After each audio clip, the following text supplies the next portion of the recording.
We are back on Taking Care of Business on Kern Radio, News Talk 1180, 1230 KGEO, 1410 KERI, and now in Albuquerque, New Mexico on 1000 KKIM. Our guest by phone is Brad Dacus, the president of Pacific Justice Institute. So, Brad, New Mexico is also a place where you guys do some work. Oh, yes, we do. In fact, we have affiliate attorneys all across the country, and we're real committed to defending freedoms and liberties wherever there may be challenged when it comes to the Constitution and the First Amendment and the rights of parents. So, absolutely. And I'd love to have excuses to come to Albuquerque, so I do a lot of guest speaking as well, and it's a beautiful place. Maybe we could schedule a joint trip because we're looking forward to going to Albuquerque as well. Yeah, that would be great. I'd love to do that. So, two issues that I know that are really pressing and here in California. Let's talk about the first one, SB 323. Could you tell us a little bit about that? Certainly. SB 323, and I just want to brace the audience right now if you're driving, don't get an auto accident. I mean, but this is a shocker. It really is. What this does is this is also called the Anti-Boy Scout Bill, because what it does is it explicitly says that all nonprofit youth organizations, and explicitly including the Boy Scouts, the 4-H clubs, Special Olympics, that they will all lose their state tax-exempt status unless they agree and are willing to hire homosexual or transgender youth leaders for their organization, working with the young people. We live in a free society, and the idea that the state of California is going to use state tax-exempt status as a tool to punish these organizations after the state Supreme Court and U.S. Supreme Court already recognized their constitutional rights to operate in accordance to these values and convictions, I think is deplorable and is something that is shocking, but unfortunately has a very good chance of getting the votes needed to become law in California. So, Brad, basically what they're doing is they're bypassing the courts and bypassing the Constitution and using the tax power to get what they want through. Exactly, and that's exactly what they're attempting to do. Now, needless to say, if this becomes law, we at the Pacific Justice Institute, you can be assured, will be challenging it. But there's no guarantee that we would succeed, because there is some old case precedent, where one court acknowledged that they said that tax-exempt status is a privilege, not a right under the Constitution, and that's it's nice, but we would argue that it can't be used for the government to show viewpoint-based preference for one kind of speech versus another, or one kind of an organization versus another. And that's exactly what they're doing. They're saying if you're an organization that has homosexual role models, transgender, transvestite role models, we're going to give you tax-exempt status.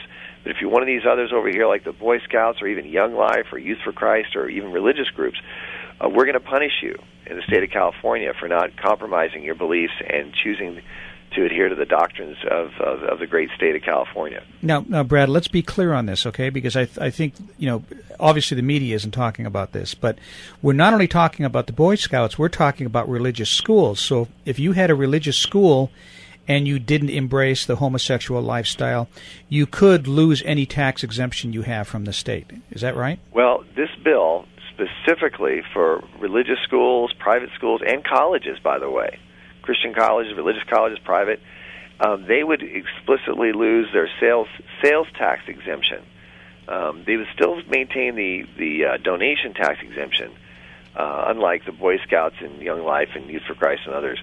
But they would lose their sales tax exemption, which can be a huge long term, can be a lot of burden for them to have to pay an extra 8% off things that are being used for nonprofit private schools and nonprofit colleges.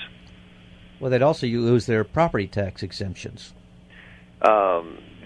Exactly. So that's another issue that they're having to deal with. Right, exactly. But so it could be very serious. That's another issue that's coming up in the state, where they're trying to take away Proposition 13 commercial tax deductions.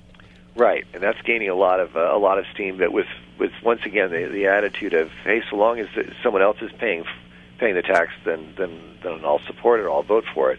That philosophy and mentality, unfortunately, has been very destructive to California, and they're trying to use it also now to weaken Prop 13. Our guest by phone is Brad Dacus, the president of the Pacific Justice Institute. Brad, will you be speaking anywhere on this issue? Dealing with SB 323? Yes. Yeah, I'm going to mention it briefly at the upcoming May 6th event, so people just have an understanding of that. And then also AB 1266, which is really, I'm trying to think of an adjective to describe it. It's crazy, I guess, in that what it says is that boys who feel like they're a girl inside have the full rights to be treated like a girl, and that is, and explicitly use the girls' bathrooms, the girls' locker rooms, the girls' showers, even if there are girls present, it doesn't matter, and also be on the girls' soccer team. It's really shocking. There's no protection for girls' privacy rights. If she's in there taking a shower and suddenly a boy comes in and he says that inside he feels like a girl, she has no legal ramifications according to this pending law, and the boy is completely and totally protected, all because he says inside he feels like a female. Yeah, I mean these are both insane bills. They really, really are, and they're both the camel putting his nose under the tent. So in effect, I mean, you could have a predator who turns around and goes, "Hey, I'm going to say today that I feel like I'm a woman inside." And that's going to allow me to go into the women's bathroom or the women's shower at PE. That's right. That's all that's needed, by the way. Not a letter from a psychiatrist, or a surgeon, or no. It's just them declaring that, and therefore the presumption is that they're sincere, and even if they were sincere, I think it's still lopsided in terms of totally ignoring the desire for girls to be able to use a bathroom or use a locker room or shower without suddenly a naked boy appearing, or just exposing himself, or seeing them exposed. This is crazy, and it would apply to every single public school in the state of California, kindergarten all the way through 12th grade. Well, who wrote this bill? Does it have any supporters, and do you think it has a chance of passing? Well, unfortunately, this I think even has a better chance than 323, SB 323. It has very broad.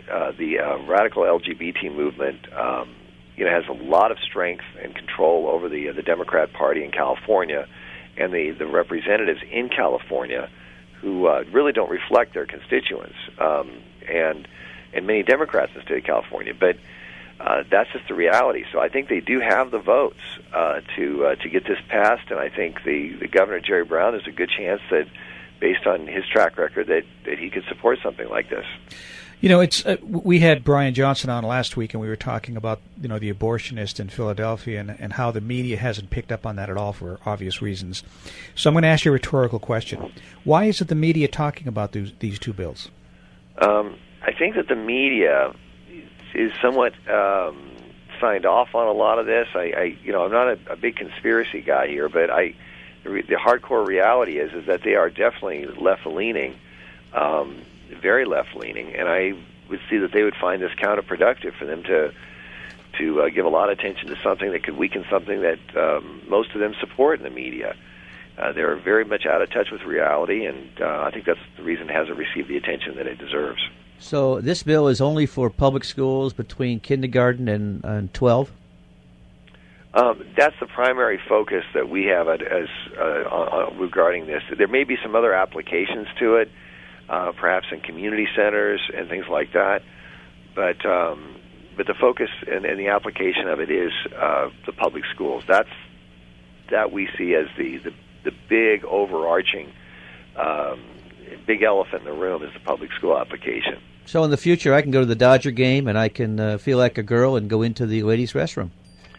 I mean, I know that's not true right now, but if that bill passes, that's what will happen. It'll just keep expanding and expanding and expanding. Oh, yeah.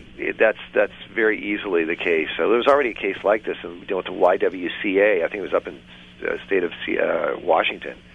And that's a private organization, and they have a statute there in Washington, a similar statute.